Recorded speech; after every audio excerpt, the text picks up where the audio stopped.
be me. I'm the owner-operator of Artisan Constructs, a bespoke carpentry and renovation firm. We specialize in high-end, custom work, often in historical properties. Think intricate millwork, structural artistry, blending modern amenities with old-world charm. My team is small, incredibly skilled, and we take immense pride in our craftsmanship, and more importantly, our structural integrity. We build things to last safely.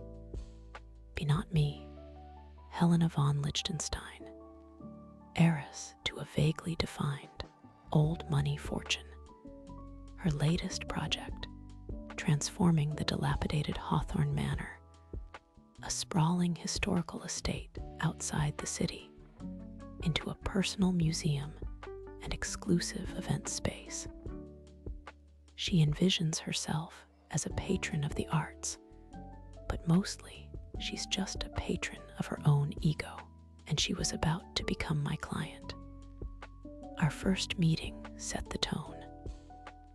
Helena wanted a floating mezzanine installed above the grand ballroom, a glass-floored platform, seemingly unsupported, where guests could sip champagne and gaze down at the main event.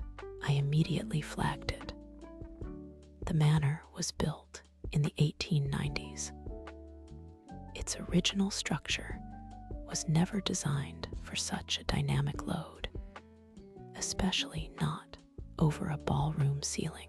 It would require significant, invasive structural reinforcement, potentially compromising historical aesthetics, and definitely requiring extensive permitting. Helena waved away my concerns with a dismissive flick of her wrist. Money is no object, Mr. Davis. My previous contractors were simply unimaginative. I expect Artisan Constructs to be different. Make it happen.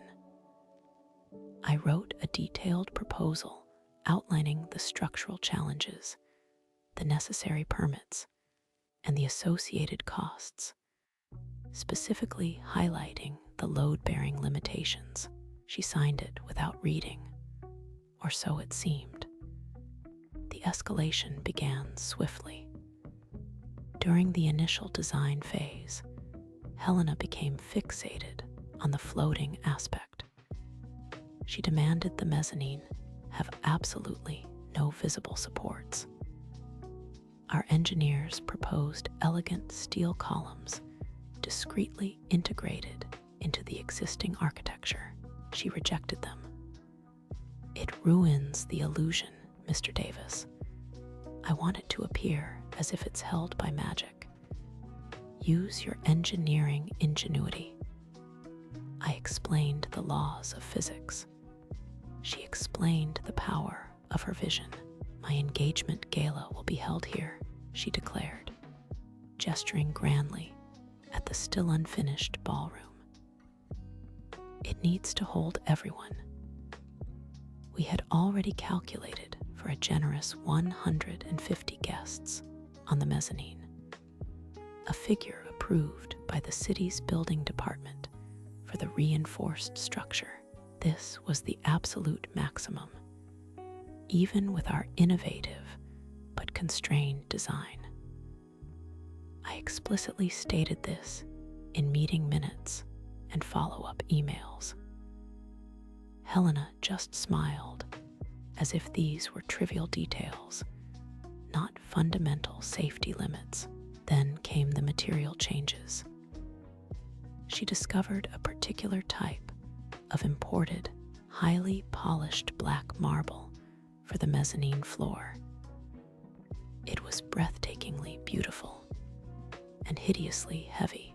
Our original design accounted for a much lighter, albeit still luxurious, composite material. I presented her with an updated structural engineer's report. The report clearly stated that using the heavy marble would reduce the maximum safe occupancy from 150 to a mere 80 people. It also detailed the increased risk of stress fractures and potential failure under dynamic loads. Helena scoffed, leafing through the report as if it were a restaurant menu. 80 people, Mr. Davis. My poodle's birthday party has more attendees.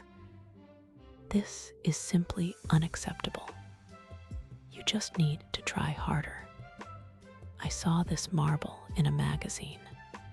It's the statement, find a way to make it work, or find another client. At that moment, something shifted in me. My usual dedication to finding a solution, my professional pride, gave way to a cold, calm certainty I would find a way to make it work, her way. And I would document every single step. The gala was approaching. Our crew was still putting finishing touches on other sections of the manor, installing bespoke cabinetry in the antechambers, polishing the restored original parquet floors. The mezzanine itself was structurally complete, beautiful, and precarious, just as Helena had ordered. The heavy marble gleamed, reflecting the chandeliers. There was a subtle maximum occupancy, 150 persons. Plaque tucked discreetly near the entrance to the mezzanine. A non-negotiable requirement from the city inspector, but positioned to be easily overlooked by a bustling crowd. The day of the event, my phone rang. It was Helena, her voice already shrill with manufactured panic. Mr. Davis, you won't believe this. My RSVP list suddenly exploded. My cousin, his entire fraternity, all my mother's bridge club members showed up unannounced. There are like 200 extra people. They must be accommodated on the mezzanine. It's my party, not a fire drill. She was demanding an additional 200 people on a structure already reduced to an 80-person safe capacity due to her material choices, but permitted for 150 based on original lighter material assumptions. I remained calm. Helena, as we discussed repeatedly, the mezzanine has a strict occupancy limit of 150. With the heavy marble floor you insisted upon, the actual safe capacity is even lower, closer to 80. Accommodating an additional 200 guests would put the structure under extreme, unprecedented stress. It would be a significant safety hazard. Her voice rose to a scream. I don't care about your little numbers. My guests need to see the view. They need to dance. Just make sure your boys don't let anyone fall off. The words hung in the air. My boys. As if my highly skilled craftsmen were bouncers. My decision was made. Understood, Helena, I replied, my voice steady. We will ensure all existing safety rails are secure for the approved capacity. Any additional occupancy exceeding the documented limits, particularly given your specific material and aesthetic choices overriding engineering recommendations, is solely at your discretion. Per clause 7 billion of our signed contract regarding client-directed scope changes. She hung up with a furious huff. My master plan was now in motion. I immediately opened my laptop and began meticulously documenting that phone call. I transcribed her exact words, time-stamped the entry, then I drafted a polite, professional email to Helena, confirming our conversation, per our phone call at time, and your explicit directive to accommodate all guests on the mezzanine despite our previously communicated structural and occupancy warnings. Artisan constructs will ensure all pre-existing safety measures are in place. We reiterate that any additional occupancy beyond the permitted 150 persons, especially with the specified heavy marble flooring, proceeds solely at your instruction and liability, as per clause 7,009,C of our contract. I blind copied my lawyer. Next, I called my foreman, Mark. Mark, double-check all railing connections on the mezzanine. Make sure every screw is torqued to spec. Nothing loose. Everything perfect for the design capacity. I emphasized the design capacity, not the actual capacity she was about to overload. He knew what I meant. No one on my team was going to do anything negligent. We would build it strong for what it was designed for, and then we would step back. I then reviewed the contract in minute detail. Clause 3A, client-directed design changes are final, but structural integrity warnings provided by Artisan Constructs and its consulting engineers are documented and become part of the project record. Check. Clause 7 billion. The client assumes full and sole liability for any structural failure, safety incident, or property damage directly resulting from client-mandated scope changes that override professional engineering advice. Double check. Clause 9C. Any unapproved occupancy exceeding permit limits or client-directed disregard of said limits voids all Artisan Constructs warranties related to structural integrity and transfers full liability for any resulting incident to the client. Triple check. An hour before the gala, I took my phone and recorded a video walkthrough of the mezzanine. I panned slowly, showing the pristine marble, the elegant but unreinforced floating design. I zoomed in on the discrete maximum occupancy, 150 persons, plaque.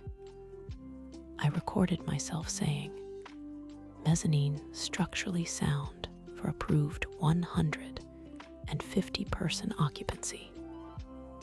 Existing safety measures verified.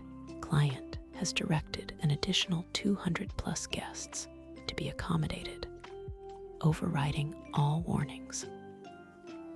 I then filmed the first trickle of arriving guests, then the torrent, watching as the mezzanine rapidly filled to over twice its approved capacity and nearly 4 times its safe capacity. The party started.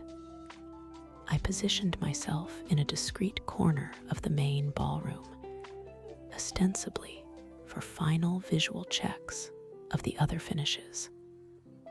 In reality, I was waiting.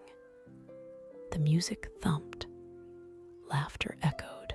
The mezzanine above was a sea of bodies, swirling and dancing, oblivious. I could hear the faint, rhythmic creaking of the old manor house settling, but this wasn't the gentle creaking of age. This was different. A deep, resonant strain, suddenly a distinct, sickening groan ripped through the festive atmosphere. It wasn't the music, it was the building. A hairline crack spiderwebbed across the plaster, sealing directly beneath the heaviest concentration of people on the mezzanine. A shower of plaster dust rained down. Then, with a louder, more terrifying crack, a section of the heavy marble floor on the mezzanine visibly sagged, dropping several inches, not a total collapse, thanks to the remaining, original over-engineered structural beams of the mansion, but a catastrophic failure of the new, client-mandated floating structure. Panic erupted, screams mixed with the blare of fire alarms. People scrambled, pushing each other to get off the now visibly compromised section of the floor. Some fell, tumbling down the grand staircase or twisting ankles as they tripped over panicked guests. Minor injuries, thankfully, but chaos reigned. Helena, her face a mask of furious disbelief, stormed over to me. "My party, what have you done, you incompetent fool? This is your fault. You built a shoddy structure. My guests are injured." I met her gaze, my voice calm, almost unnervingly so amidst the pandemonium. "Helena, as per our numerous documented conversations, emails, and clause 7 billion of our contract, the structural integrity of this mezzanine was severely compromised, firstly by your insistence on the overly heavy marble flooring, secondly by your demand for a design with no visible supports, pushing engineering limits, and critically, by your explicit instruction to ignore the 150-person occupancy limit to accommodate your 350-plus guests tonight." I pulled out my phone. Here is the audio recording of you stating, at time, "I don't care about your little numbers. My guests need to see the view." And my subsequent email confirming your directive, sent minutes later. I showed her the timestamps, and here is a time-stamped video of the mezzanine just before the crowd, showing the posted occupancy sign you instructed me to effectively disregard. The immediate aftermath was spectacular. Fire marshals and city building inspectors arrived within minutes, sirens wailing. The manor was immediately red-tagged, declared structurally unsafe, and evacuated.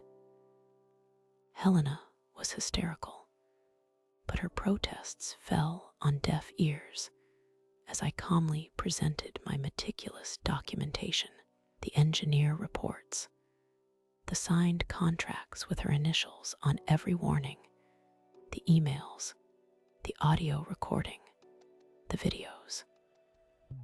The city swiftly levied massive fines for exceeding occupancy limits and for structural endangerment. Several injured guests, seeing her clear negligence, engaged lawyers on the spot. The Historical Preservation Society, aghast at the damage to Hawthorne Manor, threatened further colossal penalties. Her dream of a personal museum was dead. Her family, utterly humiliated by the public spectacle, froze her access to the renovation funds, unwilling to pour more money into a legal and structural disaster of her own making. The mansion, now severely devalued, was put up for sale. Update 1, 2 weeks later. Helena's legal team tried to sue Artisan Constructs for negligence and breach of contract. My lawyer just laughed. The paper trail was airtight. Every warning, every sign-off, every instruction from Helena was meticulously documented. Her case was dismissed almost immediately. Instead, she's now facing a growing pile of lawsuits from guests who suffered injuries, however minor, and from the city for its fines. Hawthorne Manor remains red-tagged, a monument to her hubris. Update 2 months later. The Historical Preservation Society made good on its threats. Helena was hit with colossal fines for damaging a heritage property. Her family finally washed their hands of her, publicly disavowing any connection to the incident at Hawthorne Manor. The mansion sold at a significant discount to a development group. Guess who they called to assess the damage and propose a proper, historically accurate, and safe restoration plan for the ballroom? Artisan Constructs. We even got to remove that atrocious marble. Update 6 months later. Helena von Liechtenstein is now a minor footnote in society columns, occasionally mentioned in hushed tones about the woman who broke the old Hawthorne Manor. Her personal museum project is a cautionary tale among the city's elite. My company, however, has never been busier. Our reputation for integrity, quality, and standing firm against irrational client demands has spread like wildfire. Sometimes, the best way to win is to simply let the other person hang themselves with the rope they insisted on buying.